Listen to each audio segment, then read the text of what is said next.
अब विदुर जी महाराज की पत्नी विदुर जी से बोली, स्वामी भगवान आ रहे हैं तो बहुत अच्छी बात है, इतने भीड़ में हम भगवान को कैसे देखेंगे? बड़े बड़े लोग आगे जाएंगे, हम गरीब तो पीछे ही रह जाएंगे, कैसे भगवान का दर्शन कर पाएंगे? तब विदुर जी महाराज बोले, देवी चिंता मत करो, भगवान हर जगह से देखते हैं, भगवान के तो हजारों नयन हैं, भगवान सर्वांतरयामी हैं, हर जगह से हम हमारे ऊपर दृष्टि कर रहे हैं। हमें लगता है कोई नहीं देख रहा है, ऐसा नहीं है। जहाँ कोई नहीं भी देख रहा हो वहाँ भगवान अवश्य हमें देख रहे हैं, वो सब जानते हैं। इसलिए कभी भी गलत कार्य नहीं करना चाहिए। लोगों को लगता है हम गलत करेंगे और लोगों के नजरों से बचेंगे, आप बच सकते हैं। संसार के इंसान के नजर से तो आप बच पाएंगे, लेकिन भगवान के नजर से नहीं बच पाओगे। वो हर जगह विद्यमान है, कण कण में रहने वाले, उनसे क्या छुपा है? विदुर रानी को समझाते हुए विदुर जी बोले, देवी चिंता मत करो, भले ही हम ना देख पाए, भगवान तो हमें अवश्य देखेंगे। अब विदुर रानी बड़ी खुश हो गई। हस्तिनापुर में सजावट हो गया, नगर में हल्ला हो गया, द्वारिकाधीश का आगमन हो रहा है, जगह जगह पर बैनर लगाया, रथ सजाया, भगवान बड़े सुंदर रथ में बैठ करके भगवान जैसे आए, हस्तिनापुर के लोग भगवान को देखने के लिए भागते हुए गए। हजारों की भीड़ है, भगवान रथ में विराजमान है, पीछे उसी भीड़ में विदुर जी विदुर रानी भी भगवान को देखने के लिए, दर्शन करने के लिए आए। लेकिन भगवान ने हजारों के भीड़ में अपना नयन, अपना नजर विदुर जी की ओर किया। जैसे विदुर जी विदुर रानी दिख गए, भगवान ने फिर किसी और को नहीं देखा।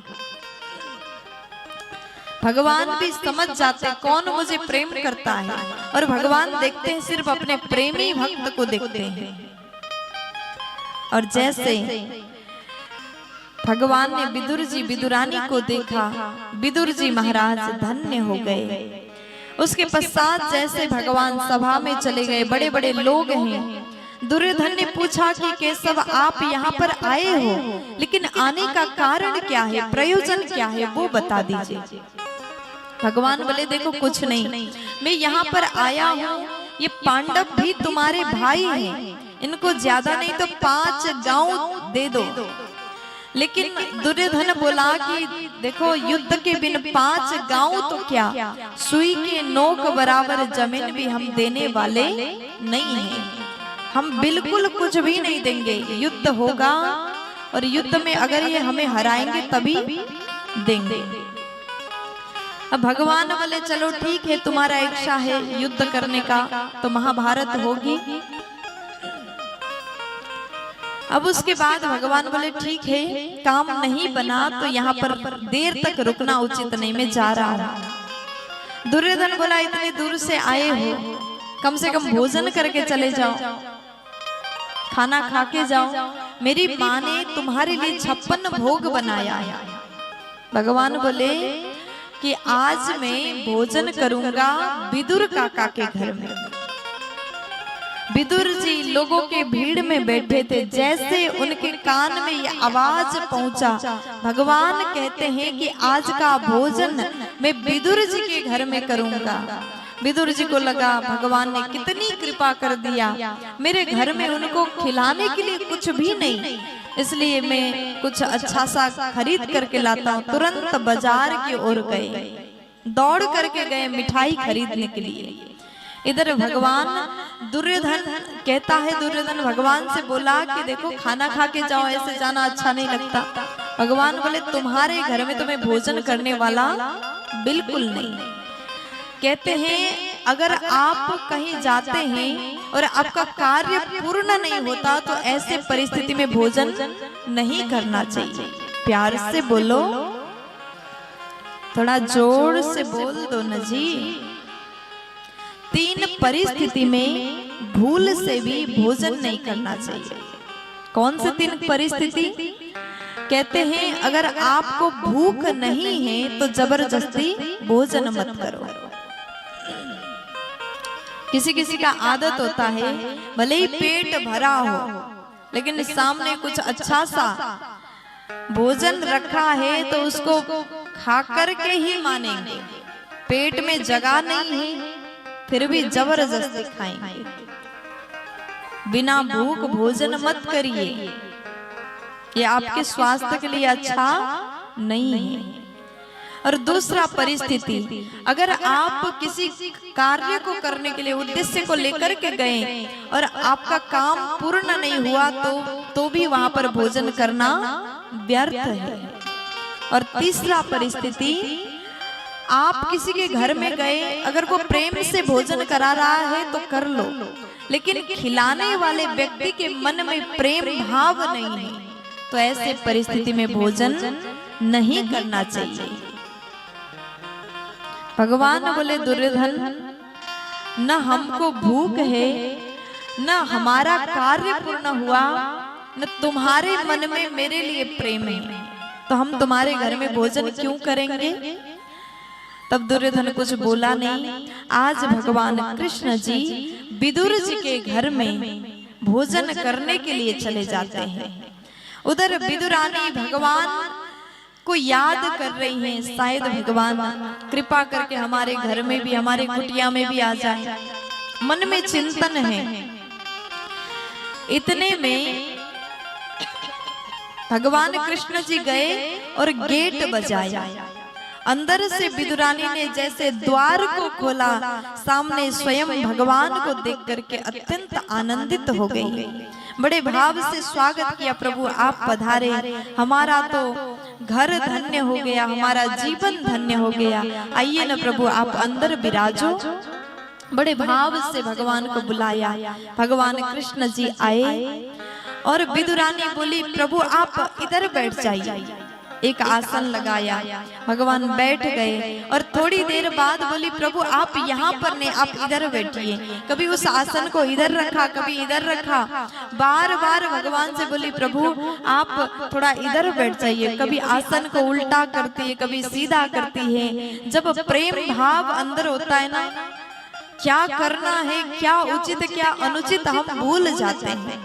जब भक्त के हृदय में प्रेम से भर जाता है तब भक्त नियम भूल जाता है और प्रेम के कारण भगवान को भी अपने बस में कर लेता है। विदुरानी के मन में अपार प्रेम है। आज देवी विदुरानी, विदुर जी की पत्नी, बार बार भगवान को उठाती है, बार बार विराजमान कराती है और भगवान के सामने बैठ करके प्रश्न पूछने लगी, प्रभु ये बताओ वहां पर आपके माता पिता सब अच्छे हैं, कुशल मंगल हैं, सब स्वस्थ हैं। अब भगवान बोले, मैया ये कैसी बातें कर रही हैं आप, मैं आपके घर में आया, घर आए हुए मेहमान से पहले कुछ खाने को दिया जाता है, कुछ खिलाओ पिलाओ, भूख लगी है, मैं यहाँ पर भूख से तड़प रहा हूँ, बहुत जोर से भूख लगी। आज भगवान हाथ फेरते हुए पेट में विदुरानी से बोले कि कुछ खाने के लिए दो ना, बहुत तेज भूख लगी। आपके घर में भी कोई मेहमान आए तो आपको क्या करना चाहिए, सबसे पहले जल दे दो, पानी पिलाओ, भोजन कराओ और उसके बाद सवाल करो। हम कईयों के घर में जाते हैं, कथा के कारण से एक हफ्ते, एक 7 दिन किसी और के घर में, 7 दिन किसी और के घर में बहुत जाते हैं और जाते ही कुछ लोग तो बिल्कुल सामने बैठ जाते हैं, फिर पूछते बताओ आप कितने भाई बहन हो। अब ये भी कोई कहने की पूछने की सवाल है, पहले खाने के लिए दो, आए हुए व्यक्ति को थोड़ा सा आराम करने की मौका दो, फिर बात करना। तुरंत आते ही सवाल नहीं करना चाहिए, प्यार से बोलो, थोड़ा जोर से बोलो ना। आज विदुरानी भगवान से पूछती है घर में सब कैसे हैं। भगवान बोले मैया बाद में सवाल कर लेना, पहले कुछ खिला दो, बहुत तेज भूख लगी हमें। तब विदुरानी भाव से प्रेम से, घर में कुछ भी नहीं है, उनके घर में खाने के लिए अन्न नहीं था, केवल कच्चे केला रखा हुआ था। दौड़ करके गई विदुरानी, केला को लेकर के आई और उस केले को छीलने लगी और छील करके भगवान को फल नहीं खिलाया, केला के छिलका खिलाया और भगवान बड़े बड़े प्रेम से खाते जा रहे हैं। विदुरानी खिलाती जा रही, मेरे कन्हैया खाते जा रहे हैं। इतनी तेज भूख थी भगवान को, कम से कम 10-15 कच्चे केले के छिलके खा लिए। प्रेम से भाव में डूब करके मैया ने खिलाया। विदुर जी महाराज बाहर से आए, बाहर से आवाज लगाते, अरे देवी जानती हो आज हमारे घर में प्रभु आने वाले हैं, द्वारिकाधीश आ रहे हैं। लेकिन अंदर आकर के देखा वो आने वाले नहीं, वो तो आ चुके हैं और यहाँ पर भोजन कर रहे हैं। विदुरानी भाव से खिलाती जा रही, कन्हैया खाते जा रहे हैं। विदुरानी के नयन से अश्रु बह रहा है।